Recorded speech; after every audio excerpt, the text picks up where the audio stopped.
اعوذ باللہ من الشیطان الرجیم بسم اللہ الرحمن الرحیم ان اللہ و ملائکتہ یصلون علی النبی یا ایہا الذین آمنوا صلوا علیہ وسلموا تسلیما اللہم صلی علی سیدنا و نبینا و شفیعنا و مولانا محمد وعلی آل محمد وبارک وسلم۔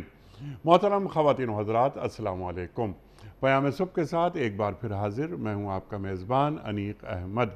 خواتین و حضرات، پیام صبح میں پیر، منگل، بدھ اور جمعرات یہ 4 دن ہم قرآن کریم کے مختلف آیات کے حوالے سے اپنے معزز علماء سے سیکھتے ہیں، آپ اور ہم جانتے ہیں، اور جمعہ اور ہفتہ 2 دن سوال و جواب کے لیے ہوتے ہیں، اور یوں پورا ہفتہ مکمل ہو جاتا ہے، اور اتوار کا programme best of the week وہ ہم نشر کرتے ہیں۔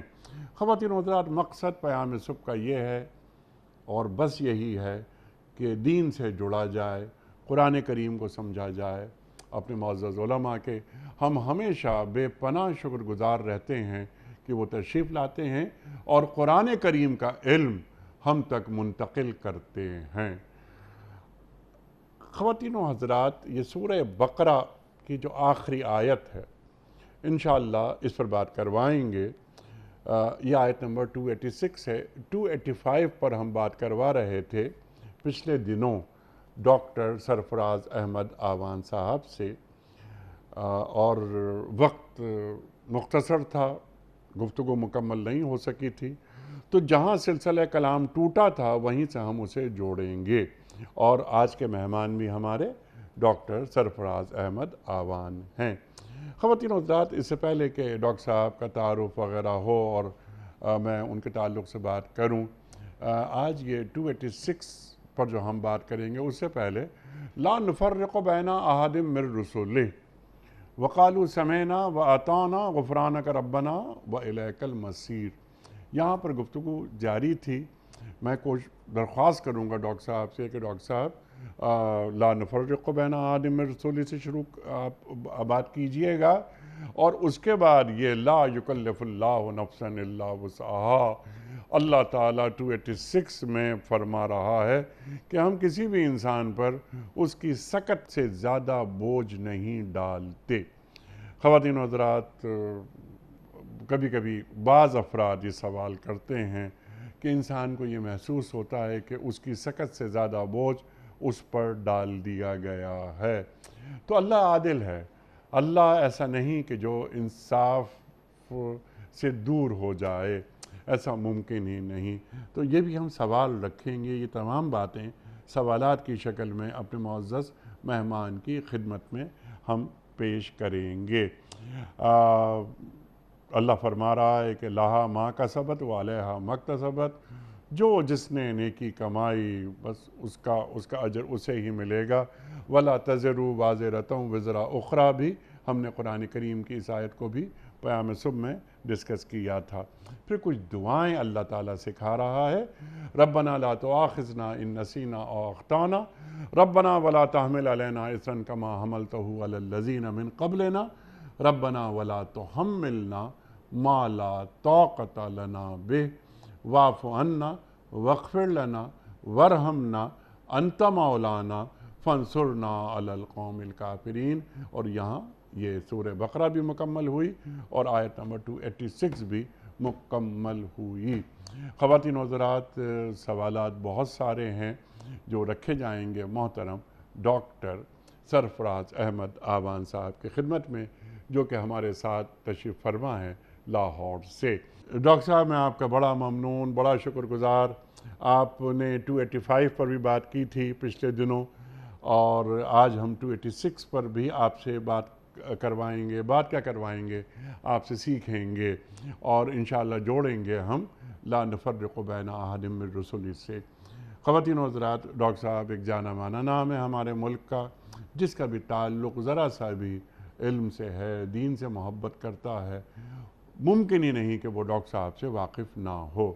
پوری زندگی آپ مختلف یونیورسٹیز میں پڑھاتے رہے، تبلیغ دین، اشاعت دین، مصروف ہیں آپ۔ اللہ تعالیٰ ڈاکٹر صاحب کا سایہ ہمارے سروں پر تا دیر قائم رکھے، آمین۔ ڈاکٹر صاحب کو خوش آمدید کہتے ہوئے پروگرام کا آغاز اللہ تعالیٰ کے بابرکت نام سے، سورہ بقرہ آیت 286۔ اعوذ باللہ من الشیطان الرجیم، بسم اللہ الرحمن الرحیم۔ لا يكلف الله نفسا إلا وسعها لها ما كسبت وعليها ما اكتسبت ربنا لا تؤاخذنا إن نسينا أو أخطأنا ربنا ولا تحمل علينا إصرا كما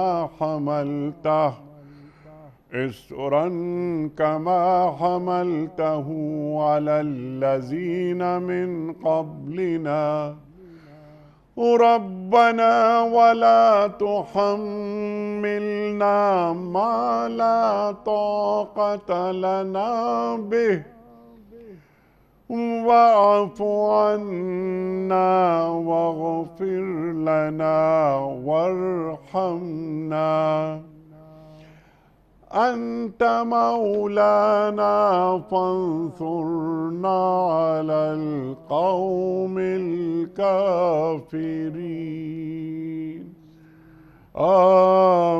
آمين۔ صدق اللہ العظیم۔ اللہ کسی متنفس پر اس کی مقدرت سے بڑھ کر ذمہ داری کا بوجھ نہیں ڈالتا۔ ہر شخص نے جو نیکی کمائی ہے اس کا پھل اسی کے لیے ہے، اور جو بدی سمیٹی ہے اس کا وبال اسی پر ہے۔ ایمان لانے والو، تم یوں دعا کیا کرو، اے ہمارے رب، ہم سے بھول چوک میں جو قصور ہو جائیں ان پر گرفت نہ کر، مالک ہم پر وہ بوجھ نہ ڈال جو تو نے ہم سے پہلے لوگوں پر ڈالے تھے۔ پروردگار، جس بار کو اٹھانے کی طاقت ہم میں نہیں ہے وہ ہم پر نہ رکھ، ہمارے ساتھ نرمی کر، ہم سے درگزر فرما، ہم پر رحم کر، تو ہمارا مولا ہے، کافروں کے مقابلے میں ہماری مدد کر۔ خواتین و حضرات، اس سے پہلے کہ ہم رکھیں آج کے پروگرام کے حوالے سے پہلا سوال محترم ڈاکٹر سرفراز احمد آوان صاحب کی خدمت میں، اس سے قبل کل کے پوچھے گئے سوال کا درست جواب اور آج کا سوال آپ کی خدمت میں۔ کل کا سوال ہمارا یہ تھا کہ مسلمانوں نے جب حبشہ کی طرف پہلی ہجرت کی تو اس وقت ان کے امیر کون تھے؟ درست جواب امیر المومنین حضرت عثمان غنی رضی اللہ تعالی عنہ۔ آج کا سوال نوٹ فرما لیجئے، کس جنگ میں حفاظ کی کثیر تعداد شہید ہوئی تھی؟ جنگ موطا میں یا جنگ یرموک میں یا جنگ یمامہ میں؟ جو درست جواب آپ سمجھتے ہوں روانہ فرمائیے۔ ہمارے فون نمبرز ہیں 009221345270009۔ ہمارا دوسرا فون نمبر ہے 0092213500980۔ ہمارا واٹس ایپ کا نمبر ہے 009232182509194۔ ڈاکٹر صاحب ارشاد فرمائیے، جب ہم پچھلے دنوں آپ کے ساتھ پروگرام کر رہے تھے 285 کے حوالے سے، آج ہم 286 پر آپ سے بات کروائیں گے، تو لا نفرق بین احد من رسلہ، وہ گفتگو جاری تھی، ہم چاہتے ہیں کہ وہیں سے سلسلہ کلام کو جوڑ دیا جائے۔ ڈاکٹر صاحب۔ الحمدللہ رب العالمین والصلاة والسلام علی سید الانبیاء وخاتم المرسلین وعلی آلہ وصحبہ اجمعین۔ اللہم صلی اللہ محمد۔ انیق صاحب، اللہ تعالیٰ آپ کو جزائے خیر دے۔ آج آپ نے سورہ بقرہ کی آخری 2 آیات میں سے آخری آیت کی تلاوت فرمائی ہے۔ یہ 2 آیات اللہ تعالیٰ کے ہاں بہت محبوب ہیں۔ نبی کریم علیہ الصلاۃ والتسلیمات نے ان کے بڑے فضائل بیان فرمائے۔ سب کا ذکر تو نہیں کرتا، اتنی بات سامعین کے سامنے عرض کروں کہ کہ آپ صلی اللہ علیہ وسلم نے فرمایا کہ یہ جو 2 آیات ہیں یہ اللہ کے عرش کے خزانوں تلے سے سبحان اللہ میری امت کو عطا کی گئی ہیں، جو پہلے انبیاء علیہم الصلاۃ والتسلیمات میں سے بھی کسی کو نہیں ملی، اور یہ وہ نور ہے جو اللہ تعالیٰ کی طرف سے عطا کیا گیا۔ اور آپ صلی اللہ علیہ وسلم نے فرمایا کہ الآیتان، یہ جو 2 آیتیں ہیں سورہ بقرہ کے آخر میں، یہ جو شخص رات کو پڑھ لیتا ہے، سونے سے پہلے پڑھ لیتا ہے، کفتہ ہو، تو یہ 2 آیات اس کو کافی ہو جاتی ہیں۔ سبحان اللہ سبحان ایک معنی تو یہ ہے کہ ہر طرح کے شر سے وہ محفوظ رہتا ہے، اللہ تعالیٰ اس کو خاص نگہبانی نصیب فرماتے ہیں۔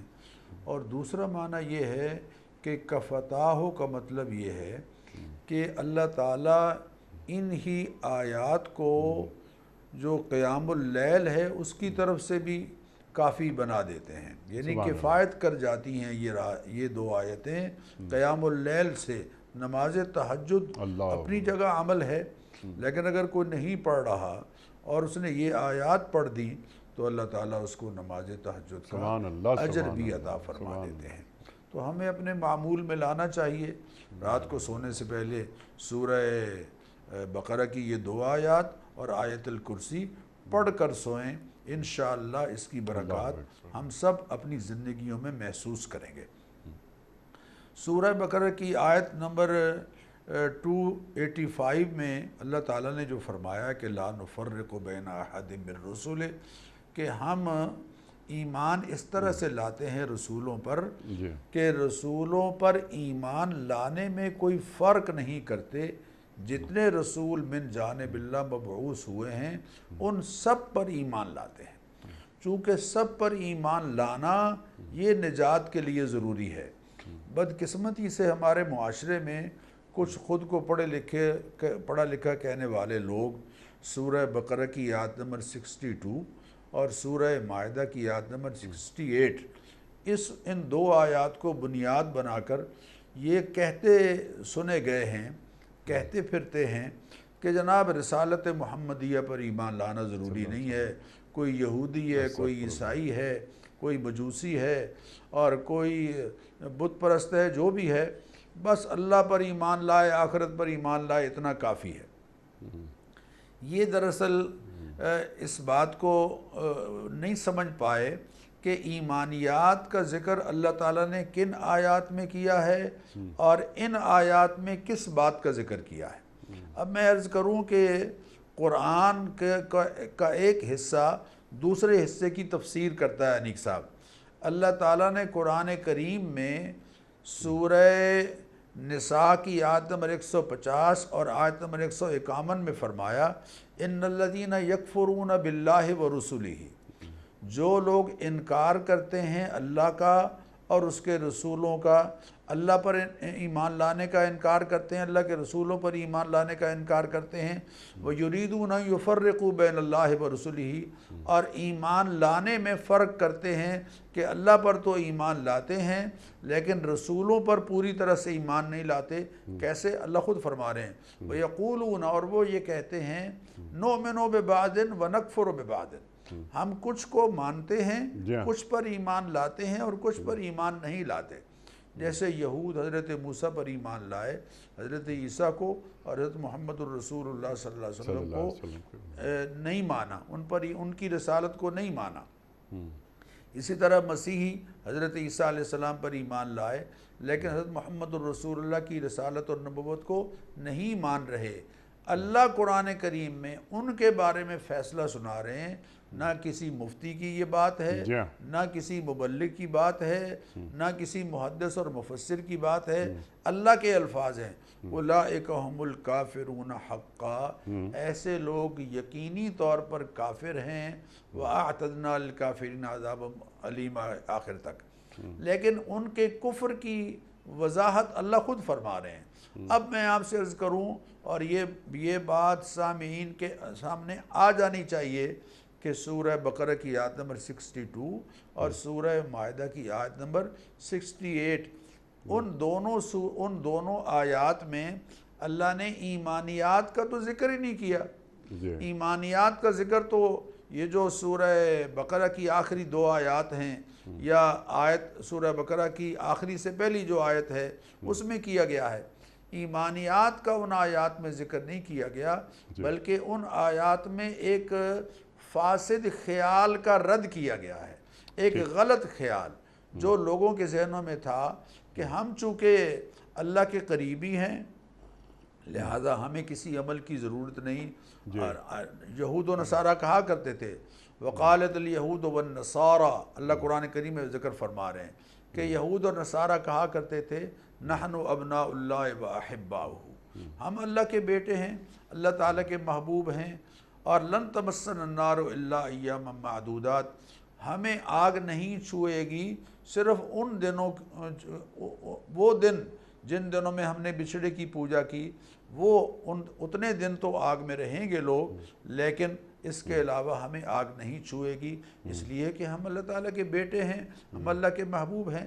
بلکہ یہاں تک کہا سورہ بقرہ میں اللہ نے ذکر فرمایا کہ وقالو، وہ یہ کہتے تھے لن يدخل الجنت الا من کان ہودا او نصارا، جنت میں ہرگز کوئی داخل نہیں ہو پائے گا سوائے ان کے جو یہودی ہیں یا سوائے ان کے جو نصارہ ہیں یعنی مسیحی ہیں۔ تو اللہ تعالیٰ ان 2 آیات میں ان کے اس غلط خیال کا رد کر رہے ہیں۔ ایمانیات کا تو ذکر ان آیات میں ہے ہی نہیں، اللہ تعالیٰ تو ان کے اس خیال کا رد کر رہے ہیں کہ دیکھو جو بھی دعویٰ کرتا ہے کہ وہ یہودی ہے یا نصرانی ہے یا مجوسی ہے یا بلکہ ایمان والا بھی اپنے آپ کو مومن بھی کہتا ہے، سب کے لیے یہ ضروری ہے کہ وہ اعمال صالحہ بجا لائیں، اللہ کے رسولوں کی فرما برداری اختیار کریں، اور خاص طور پر وہ رسول کہ جس کو اللہ نے آفاقی یونیورسل نبوت عطا فرمائی ہے۔ وما ارسلناک الا کافۃ للناس، سبحان اللہ، اے حبیب صلی اللہ علیہ وسلم ہم نے آپ کو سارے انسانوں کی طرف بھیجا ہے۔ بلکہ انیق صاحب اہل کتاب کو خطاب کرتے ہوئے فرمایا، بنی اسرائیل کو خطاب کرتے ہوئے فرمایا وَآمِنُوا بِمَا أَنزَلْتُ مُصَدِّقًا لِمَا مَعَكُمْ، ایمان لاؤ تم اے یہودیو اور اے مسیحیو، ایمان لاؤ بما انزلت، اس پر جو میں نے اتارا ہے حضرت محمد الرسول اللہ صلی اللہ علیہ وسلم پر، مصدقا لما بین، جو تصدیق کرتا ہے ان کتابوں کی جو ان سے پہلے اتری ہیں۔ ولا تکونوا اول کافر بہ، خبردار ان کا انکار کرنے والے نہ بننا، یا اہل الکتاب، اے اہل کتاب، قد جاءکم رسولنا، یقیناً آ چکے ہیں تمہارے پاس ہمارے رسول، علی فترۃ من الرسل، ایک فترت وحی یعنی وحی کے بند ہونے کا ایک زمانہ گزرا ہے تقریباً 550 سال، علی فترۃ من الرسل، اس فترت وحی کے بعد اب رسولوں کے سردار امام الانبیاء حضرت محمد الرسول اللہ صلی اللہ علیہ وسلم آ چکے ہیں۔ یا اہل الکتاب قد جاءکم رسولنا یبین لکم علی فترۃ من الرسل ان تقولوا ما جاءنا من بشیر ولا نذیر، یہ نہ کہنا بعد میں کہ ہمارے لیے کوئی بشیر نہیں آیا، کوئی نذیر نہیں آیا۔ فقد جاءکم بشیر و نذیر، تمہاری طرف بشیر بھی آ چکے ہیں اور نذیر بھی آ چکے ہیں۔ اب یہ خطاب اہل کتاب کو ہو رہا ہے، اب یہ خطاب یہود کو ہو رہا ہے، اب یہ خطاب نصارہ کو ہو رہا ہے کہ تم جب تک حضرت محمد الرسول اللہ صلی اللہ علیہ وسلم کی ذات عالی پر ایمان نہیں لاؤ گے تمہارے لیے نجات نہیں ہے۔ آ چکے ہیں، تم انتظار کر رہے تھے۔ یا اہل الکتاب قد جاءکم رسولنا یبین لکم کثیرا مما کنتم تخفون من الکتاب ویعفو عن کثیر، وہ رسول آ چکے ہیں جن کا تم انتظار کر رہے تھے۔ اس لیے میں آپ سے عرض کروں کہ وما ارسلناک الا کافۃ للناس، ہم نے آپ کو سارے انسانوں کی طرف رسول بنا کر بھیجا ہے۔ اس لیے آمنوا باللہ ورسولہ، ایمان لاؤ اللہ پر اور اس کے رسول حضرت محمد الرسول اللہ صلی اللہ علیہ وسلم پر۔ جو لوگ سورہ بقرہ کی آیت نمبر 62 اور سورہ مائدہ کی 68 کو بنیاد بنا کر رسالت محمدیہ پر ایمان کا انکار کرتے ہیں یا اس کی ضرورت محسوس نہیں کرتے، وہ خدا را ذرا آنکھیں کھولیں اور قرآن کریم کے ان حقائق کو تسلیم کریں اور سمجھیں کہ قل یا ایھا الناس، اللہ حبیب ان کو بتا دیجئے کہ انی رسول اللہ علیکم جمیعا، اے انسانوں میں تم سب کی طرف رسول بنا کر بھیجا گیا، سبحان اللہ، سب میں شامل ہیں، یہود بھی سب میں شامل ہیں، آج کے مسیحی بھی سب میں شامل ہیں، آج کے ہندو بھی اور سکھ، تمام انسان، چونکہ آپ کی نبوت اور رسالت جو ہے وہ آفاقی ہے، لہذا آپ کی نبوت اور رسالت پر ایمان لائے بغیر نجات ممکن نہیں ہے، اور جو فرق کرتے ہیں اللہ تعالیٰ ان کو اولئک هم الکافرون حقا کہہ کر ان کے کفر پر مہر لگا رہے ہیں۔ اللہ اکبر، اللہ اکبر، اللہ اکبر۔ ڈاکٹر صاحب، لا نفرق بین احد من رسولہ، اب وقالوا سمعنا واطعنا غفرانک ربنا والیک المصیر، ہم نے سماعت کیا اور ہم نے اطاعت کی، مومنوں کا یہ وصف اللہ تعالیٰ بیان فرما رہا ہے، اور پھر یوم آخرت جواب دہی کا احساس، ہمیں پلٹ کر تیرے ہی پاس آنا ہے۔ ارشاد۔ انیق صاحب، یہ جو فرمایا گیا نا کہ اپنا قالوا سمعنا واطعنا، یہ جملہ صحابہ نے اس وقت کہا جب نبی کریم علیہ الصلاۃ والتسلیمات کی خدمت میں حاضر ہوئے اور صحابہ نے عرض کیا کہ یا رسول اللہ، اللہ تعالیٰ کی طرف سے یہ ارشاد فرمایا گیا ہے کہ للہ ما فی السماوات و ما فی الارض وَإِن تُبْدُوا مَا فِي أَنفُسِكُمْ أَوْ تُخْفُوهُ يُحَاسِبْكُمْ بِهِ اللَّهُ، اگر تم ظاہر کرو اس کو جو تمہارے جی میں ہے، او تخفوه، یا جو تمہارے خیالات میں اور تمہارے جی میں ہے اس کو تم چھپائے بھی رکھو، تو یحاسبکم اللہ، اللہ اس پر بھی تمہارا حساب لیں گے۔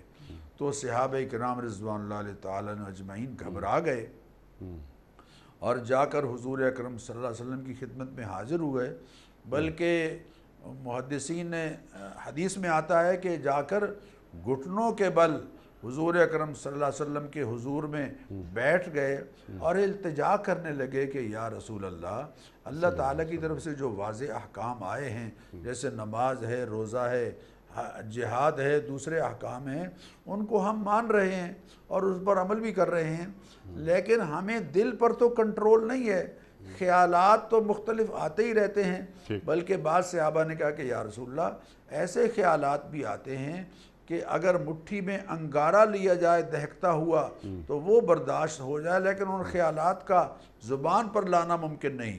تو یا رسول اللہ، یہ تو بڑا مشکل ہو جائے گا کہ اللہ تعالیٰ فرماتے ہیں کہ جو تمہارے جی میں ہے اس پر بھی تمہارا محاسبہ ہوگا۔ تو حضور اکرم صلی اللہ علیہ وسلم نے فرمایا، مت کہو یہ یہود کی طرح اور اہل کتاب کی طرح کہ سمعنا وعصینا، ہم نے سنا ہے اور ہم نے نافرمانی کی ہے، بلکہ یوں کہو سمعنا واطعنا، ہم نے سنا ہے اور ہم ان کو مانیں گے، ہم جو بھی اللہ کی طرف سے احکام آئیں گے ان کو مانیں گے۔ جب صحابہ نے یہ بات کہی تو اللہ نے ان کی بات یہاں ذکر کر دی کہ وقالوا سمعنا واطعنا، صحابہ نے یہ کہا کہ اے اللہ کے حبیب صلی اللہ علیہ وسلم، ہم مانتے ہیں جو ہم نے سنا ہے آپ کی طرف سے، اس کو ہم یقیناً مانتے ہیں، مانیں گے بھی اور اس کی اطاعت بھی کریں گے۔ غفرانک ربنا، اور غفران مصدر ہے، جیسے سکران وغیرہ مصدر ہیں، اس کا جو فعل ہے وہ مقدر ہے، یعنی نطلب غفرانک، اے اللہ ہم تجھ سے معافی طلب کرتے ہیں، جو ہم سے قصور ہوا ہے، یہ باتیں جو ہم نے کی ہیں اس پر ہم تجھ سے معافی طلب کرتے ہیں، وَإِلَيْكَ الْمَصِيرُ، اور تیری طرف ہی پلٹنا ہے، بالآخر تو ہم نے تیرے حضور حاضر ہونا ہے۔ تو اس سے پہلے کہ وہ احتساب کی گھڑی آئے، ہم یہیں تجھ سے معافی طلب کرتے ہیں اپنی غلطیوں پر، اور اقرار کرتے ہیں کہ ہم مانیں گے بھی اور فرما برداری بھی اختیار کریں گے۔ سبحان اللہ۔ اللہ تعالیٰ نے صحابہ کی اس بات پر اپنی طرف سے کرم فرمایا اور یہ حکم نازل فرمایا کہ لا یکلف اللہ نفسا الا وسعها لها ما کسبت وعلیہا ما اکتسبت، کہ اللہ تعالیٰ وسعت سے زیادہ اپنے بندوں کو احکام پر عمل کرنے کا پابند نہیں کرتا، بلکہ رعایت دیتا ہے جو احکام پر ذرا عمل کرنا مشکل ہوتا ہے انیک صاحب تو رعایت شروع ہو جاتی ہے۔ رخصتیں حضور شروع ہو اکرم جاتی صلی اللہ علیہ وسلم نے فرمایا نماز پڑھو کھڑے ہو کر، اور اگر کھڑے ہو کر نہیں پڑھ سکتے فصل قائدًا، بیٹھ کر نماز پڑھ لو، اور اگر بیٹھ کر بھی نہیں پڑھ سکتے فعلی جنبن، تو پہلو کے بل لیٹے نماز پڑھ لو۔ اسی طرح روزوں کے بارے میں رعایت آ گئی کہ اگر تم سفر میں ہو، فمن کان مریضا او علی سفر، بیمار ہو یا سفر پر ہو تو فعدۃ من ایام اخر، بعد میں پورے کر لو۔ رعایت دیکھیں کس طرح آ رہی۔ عورتوں کو خاص طور پر رعایت مل گئی کہ مخصوص ایام میں تم تکلیف میں ہوتی ہو، لہذا نماز پڑھنا تم پر معاف ہے، نماز معاف ہے۔ اسی طرح سفر میں اللہ تعالیٰ نے رعایت دے دی کہ جب سفر میں ہو تو تم نماز قصر کر سکتے ہو۔ کیوں؟ یرید اللہ بکم الیسر، اللہ تمہارے لیے آسانی چاہتا ہے، ولا یرید بکم العسر، اللہ تنگی نہیں چاہتا۔ اللہ کا دین جو ہے وہ آسان ہے۔ یرید اللہ ان یخفف عنکم، اللہ تعالیٰ آسانی کا معاملہ تم سے چاہتا ہے۔ اور دوسری بات یہ فرمائی کہ لہا ما کسبت وعلیہا ما اکتسبت، جو کمائے گا انسان اللہ اس کو اجر سے محروم نہیں کریں گے۔ اگر نیکی کمائے گا تو نیکی کا اجر اسے ملے گا، اور اگر برائی کرائے گا تو برائی کی سزا یقیناً اور برائی کا وبال اس پر یقیناً پڑے گا۔ ہاں، اس بات کی نفی نہیں ہو رہی کہ اگر کوئی آدمی لوگوں کو اچھائی پر لگاتا ہے تو جو لوگ اچھائی کریں گے اللہ ان کو بھی اجر دیں گے، اور جس نے ان کو اچھائی پر لگایا ہے اللہ تعالیٰ اس کو بھی یقیناً اجر دیں گے کہ اس نے اتنے لوگوں کو اچھائی پر لگایا۔ اسی طرح جس نے برائی پر لوگوں کو لگایا، من سن سنتن سیئتن، جس نے برے طریقے کو لوگوں کے سامنے پیش کیا اور لوگوں نے اس پر عمل شروع کر دیا، تو برے طریقے کا وبال جیسے کرنے والے پر ہوگا اسی طرح اس راہ پر لگانے والے پر بھی ہوگا۔ یہاں یہ سمجھایا جا رہا ہے اس آیت میں لہا ما کسبت وعلیہا ما اکتسبت میں کہ جو کرنے والا ہے، اچھائی کرنے والا ہے، اس کے اجر میں کوئی کمی نہیں ہوگی، اور جو برا کرنے والا ہے اس کا وبال بھی اس پر یقیناً پڑے گا۔ آخرت کا معاملہ اور ہے انیک صاحب، جو اللہ تعالیٰ نے سورہ اس میں فاطر میں بیان فرمایا، وہ کیا ہے؟ لا تزر وازرۃ وزر اخری، کل قیامت کے دن جب اللہ کے حضور میں پیش ہوگے تو کوئی کسی کا بوجھ نہیں اٹھائے گا۔ وَإِن تَدْعُ مُثْقَلَةٌ إِلَىٰ حِمْلِهَا لَا يُحْمَلْ مِنْهُ شَيْءٌ وَلَوْ كَانَ ذَا قُرْبَىٰ، اگرچہ کوئی قریبی کسی رشتہ دار کو بھی بلائے اور اس کو کہے کہ آؤ ذرا مہربانی کرو اور میرے اس وبال، جو میرے اعمال کا وبال اللہ کے فیصلے کے بعد میرے کھاتے میں پڑا ہے، اس میں سے کچھ کمی کر کے تم لے لو، لا تزر وازرۃ وزر اخری، کل قیامت کے دن کوئی کسی کا بوجھ نہیں اٹھائے گا۔ ہر انسان ولا یسأل حمیم حمیما یبصرونہم، انتہائی گہرا دوست بھی دوست کے بارے میں پوچھے تک کا نہیں، یعنی پوچھے گا ہی نہیں اس کے بارے میں۔ یوم یفر المرء من اخیہ وامہ وابیہ وصاحبتہ وبنیہ، اس دن ہر آدمی اپنی ماں سے، اپنے باپ سے، اپنے بھائی سے، اپنے بیٹوں سے، اپنی اولاد سے اور اپنی بیوی سے راہ فرار اختیار کر رہا ہوگا۔ لِكُلِّ امْرِئٍ مِّنْهُمْ يَوْمَئِذٍ شَأْنٌ يُغْنِيهِ، ہر انسان اس پوزیشن میں ہوگا کہ وہ دوسروں سے بالکل بے پرواہ ہو کر رہ جائے گا اپنے اعمال کے حوالے سے۔ تو آخرت میں تو کوئی کسی کا بوجھ یقیناً نہیں اٹھائے گا۔ دنیا میں اگر کسی نے بری راہ پر لوگوں کو ڈالا ہے تو جو گناہ برائی کرنے والوں کو ملے گا ویسے ہی گناہ اس کے کھاتے میں بھی جائے گا۔ اسی طرح دنیا میں اگر کسی نے نیکی پر کسی لوگوں کو کسی راہ پر ڈالا ہے تو الدال علی الخیر کفاعلہ، جو خیر پر گائیڈ کرنے والا ہے اس کو بھی اللہ وہی اجر دیں گے جو خیر کرنے والے پر خیر کرنے والے کو. سبحان اللہ سبحان اللہ سبحان اللہ. بالکل واضح ہو گئی یہ بات. اب بالکل آخری حصہ 286 کا اللہ تعالیٰ نے کچھ دعائیں رکھ دیں. مجھ سے مانگو، لیکن کس طرح مانگنا ہے وہ بھی میں تمہیں بتا رہا ہوں کہ ربنا لا تؤاخذنا ان نسینا او اخطانا. اب یہ نسیان میں یعنی ہم نے بھول چوک کے کچھ ہم سے غلطیاں ہو گئیں، اسے بھی معاف کر دے. کچھ خطائیں ہو جاتی ہیں آدمی سے، اے اللہ تو ہمیں معاف کر دے. اب یہاں جو دعاؤں کا آغاز ہو رہا ہے ڈاکٹر صاحب، یہ کتنی اہم دعائیں ہیں. ذرا ایک ایک دعا پر ہم بات کروائیں گے، لیکن اس سے پہلے کہ آپ کی گفتگو شروع ہو ان دعاؤں کے حوالے سے میں یہ عرض کرنا چاہ رہا تھا کہ ربنا ولا تحملنا ما لا طاقت لنا بہ.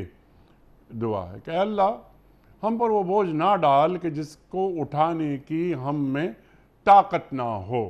اللہ آگے بیان کر چکا ہے، آپ نے بھی گفتگو فرمائی کہ لا یکلف اللہ نفسا الا وسعہا. اللہ کسی پہ اتنا بوجھ ڈالتا نہیں کہ جتنا وہ اٹھا نہ سکے. تو ذرا ان دونوں چیزوں میں کیا مماثلت ہے اور اس کو ذرا واضح کر دیجئے گا. جی بالکل. ایک تو میں آپ سے عرض کروں کہ یہ جو لہا ما کسبت وعلیہا مکتسبت میں اللہ نے فرمایا نا کہ جو اچھائی کرو گے تو اچھائی کا اجر تمہیں ملے گا، اور برائی کرو گے تو برائی کا وبال تم پر پڑے گا. اس سے ملتی جلتی ایک آیت انیق صاحب پہلے پارے میں بالکل آخری رکوع میں 2 مرتبہ آئی ہے، اور وہ آج کے جتنے ہمارے جھگڑے ہیں، مسلکی جھگڑے ہیں، سکول آف تھاٹس کے جھگڑے ہیں، صحابہ کرام کے بارے میں سوشل میڈیا پر جو کچھ ادم مچا ہوا ہے، اس کے بارے میں بہترین جواب ہے کاش کہ ہماری قوم، ہماری امت اس آیت کو بار بار دہرا کر اس کا مفہوم ذہن میں رکھ لے. وہ آیت کیا ہے انیق صاحب؟ 2 مرتبہ آئی ہے آخری رکوع میں. وہ ہے تلک امت قد خلت، وہ ایک امت تھی جو گزر گئی ہے، لہا ما کسبت ولکم ما کسبتم، ان کے لیے وہ ہے جو انہوں نے کمایا ہے، جو وہ کرتے رہے ہیں اس کا معاملہ اللہ ان کے ساتھ کرے گا. سبحان اللہ. وَلَكُمْ مَا كَسَبْتُمْ، اور تمہارے لیے وہ ہے جو تم کرو گے. جو اعمال تم کرو گے اس کا اچھائی ہوگی تو اچھا، اور برا ہوگا تو یقیناً برا وبال. یہ اچھائی اور برائی جتنی بھی تم کرو گے اس کے ذمہ دار تم ہوگے. اور اگلا جملہ ہے وَلَا تُسْأَلُونَ عَمَّا كَانُوا يَعْمَلُونَ، قیامت کے دن جو کچھ وہ کرتے رہے تھے ان کے بارے میں تم سے پوچھا ہی نہیں جائے گا. سبحان اللہ. وہ کیا کرتے رہے ہیں، مشاجرات صحابہ میں کیا ہوا ہے، ان کا معاملات آپس میں کیسے تھے، کیا نہیں تھے. لا تسألون لا تسألون لا تسألون. اور بندگان خدا تم سے تو پوچھا ہی نہیں جائے گا، تم تو جواب دے ہی نہیں ہو. عما کانوا یعملون، جو کچھ وہ کرتے رہے ہیں ان کا معاملہ ان کے ساتھ ہے. تم اپنی آخرت کو سنوارو، اپنے آپ کو سنبھالو، اپنے آپ کو بہتر کرو. یہ آیت بہت بنیادی آیت ہے جو اختلافات کو ختم کرتی ہے. اب آئیے دعا کی طرف. حضور اکرم صلی اللہ علیہ وسلم نے فرمایا الدعاء مخ العبادہ، دعا عبادت کا مغز ہے. الدعاء هو العبادہ، دعا ایک مستقل عبادت ہے. اور فرمایا کہ ان الذین یستکبرون وقال ربکم ادعونی استجب لکم، میرا رب تم سے کہتا ہے کہ مجھ سے مانگو میں تمہاری دعاؤں کو قبول کروں گا. ان الذین یستکبرون عن عبادتی، جو میری عبادت سے انکار کرتے ہیں سیدخلون جہنم داخرین، وہ تو جہنم کا ایندھن بننے والے ہیں. یہاں اللہ تعالیٰ نے جو دعائیں ذکر فرمائی ہیں، مولانا شبلی رحمہ اللہ نے فرمایا کہ یہ ہے تو دعا لیکن دراصل بشارت ہے اس امت کے لیے. ہے تو دعا لیکن دراصل بشارت ہے. اللہ تعالیٰ فرما رہے ہیں ربنا لا تؤاخذنا ان نسینا و اخطانا۔ اللہ اپنے بندوں کی دعا ذکر کر رہے ہیں کہ دعا کرتے ہیں، وہ کہتے ہیں کہ ربنا، اے ہمارے پروردگار، لا تؤاخذنا ان نسینا و اخطانا، اگر ہم سے کوئی بھول چوک ہو جائے یا خطا ہو جائے تو اس پر ہمارا مواخذہ نہ کرنا، ہماری گرفت نہ کرنا۔ یعنی صاحب نسیان کسے کہتے ہیں؟ ایسی غلطی جس میں نیت اور ارادے کا دخل نہ ہو اسے نسیان کہتے ہیں۔ ایسی غلطی جس میں نیت اور ارادے کا دخل نہ ہو، مثلا ایک آدمی نے بھول کے روزے کی حالت میں کھانا کھا لیا یا پانی پی لیا، اس میں ارادے کا اور نیت کا دخل نہیں ہے، لہذا اس پر کوئی گرفت ہی نہیں ہے، ایسے شخص پر کوئی گرفت نہیں ہے، یہ نسیان ہے۔ ایسی غلطی جس میں نیت اور ارادے کا دخل نہ ہو وہ ہے نسیان۔ اور خطا کیا ہے؟ ایسی غلطی جس میں نیت کچھ اور کام کرنے کی ہو اور ہو کچھ اور کام جائے، یعنی نیت کچھ اور کام کرنے کی تھی مگر کام کوئی اور اس سے ہو گیا۔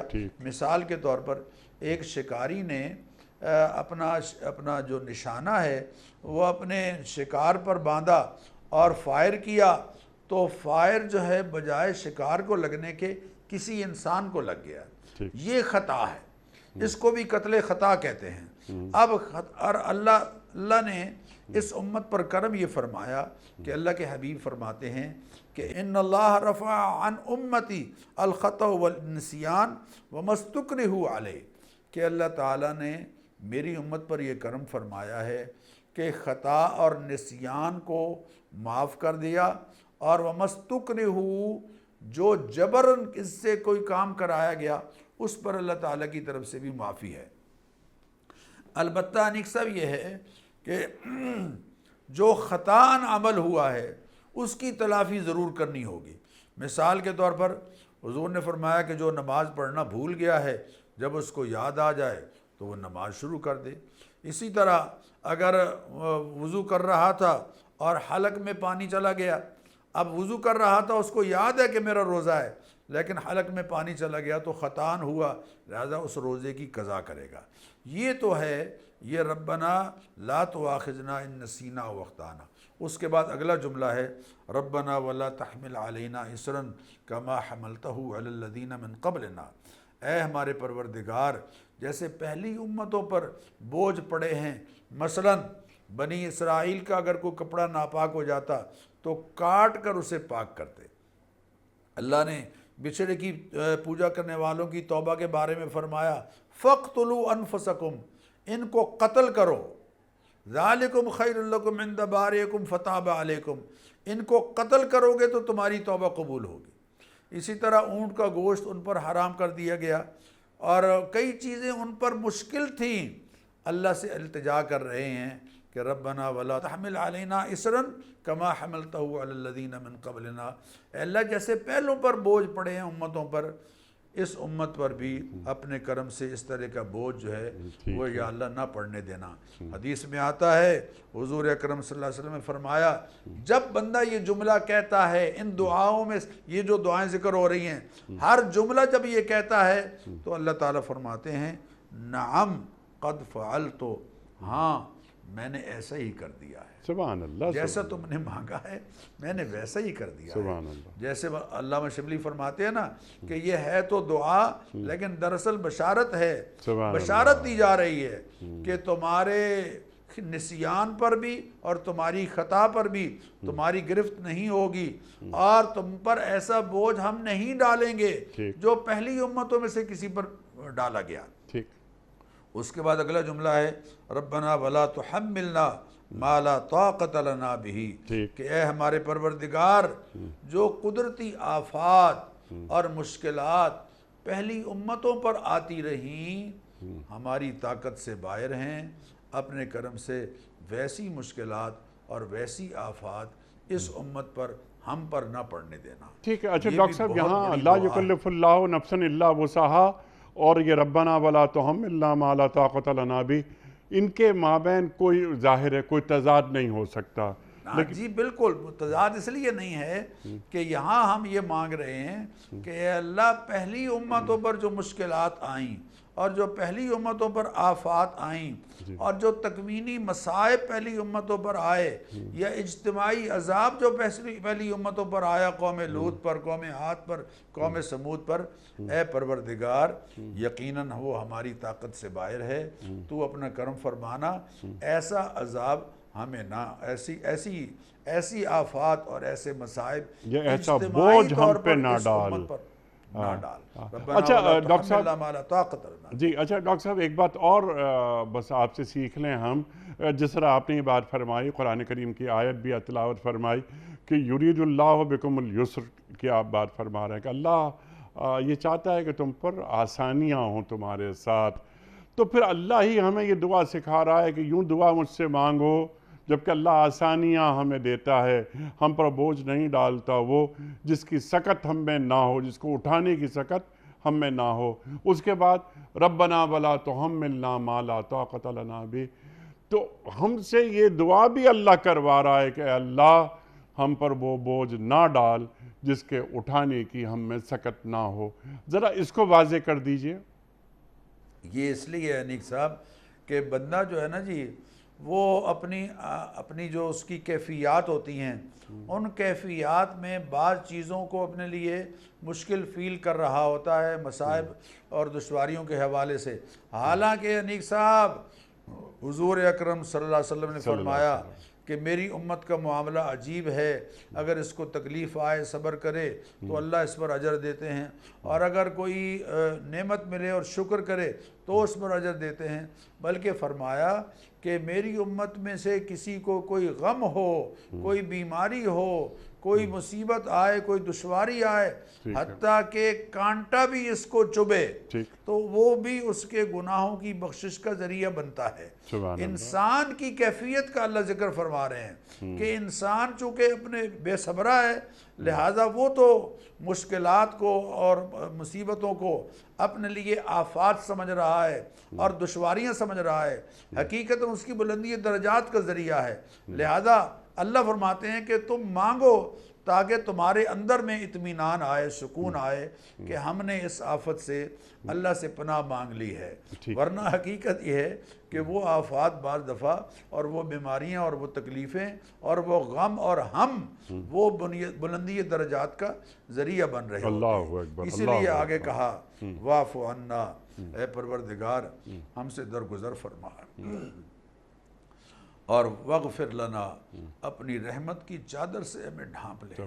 یہ غفران کا معنی ہوتا ہے کسی چیز کو ڈھانپ لینا، اور یہ جو کہہ رہا ہے نا کہ وغفر لنا، اے اللہ تیری رحمت کی چادر بہت وسیع ہے، اے اللہ تیری بخشش کی چادر بہت عظیم ہے، بہت وسیع ہے، وغفر لنا، تو اپنی بخشش کی چادر تلے ہمیں لے لے۔ جس طرح پرندے اپنے بچوں کو اپنے پروں تلے لے لیتے ہیں، وہ بھی ایک بچاؤ کی ایک صورت ہوتی ہے، لیکن وہ تو بہت معمولی صورت ہے۔ اے پروردگار تیری بخشش کی چادر بہت وسیع ہے، لا محدود ہے، ہمارے گناہوں کی کوئی حد تو ہو سکتی ہے لیکن تیری رحمت کی کوئی حد نہیں۔ اے اللہ تو ہمارے گناہوں کی طرف نہ دیکھ، اپنی رحمت کی طرف دیکھ۔ اس لیے بندہ کہتا ہے وغفر لنا ورحمنا، ہم پر رحم فرما، اے اللہ تو ہمارے گناہوں کی طرف نہ دیکھ، ہمارے گناہ سمندر کے پانی کے قطرات سے بھی زیادہ ہوں پھر بھی ان کی کوئی حد ہے، صحراؤں میں پھیلی ہوئی ریت کے ذرات سے بھی زیادہ ہوں پھر بھی ان کی کوئی حد ہے، اے اللہ زمین پر پھیلے ہوئے درختوں کے پتوں کے پیچھے لگی ہوئی لکیروں سے بھی زیادہ ہوں ان کی پھر بھی کوئی حد ہے، لیکن تیری رحمت کی کوئی حد نہیں۔